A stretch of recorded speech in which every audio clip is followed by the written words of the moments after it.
Pertemuan yang begitu ditunggu-tunggu, komandan dan para prajurit dari Azovstal bertemu dengan keluarga mereka.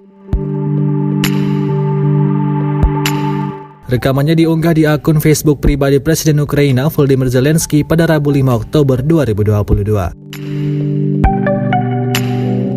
Untuk pertama kalinya setelah pembebasan dari tawanan Rusia, para prajurit kembali bertemu dengan keluarganya. Tampak para prajurit memeluk erat sebagai pertanda bahwa mereka sangat bahagia bisa bertemu kembali dengan keluarganya. Momen haru tersebut disaksikan oleh para petinggi-petinggi Ukraina dan juga wartawan. Kami tidak akan berhenti sampai kami membawa semua orang-orang kami pulang, ucap Komandan Azovstal dalam narasi video.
Terima kasih sudah nonton.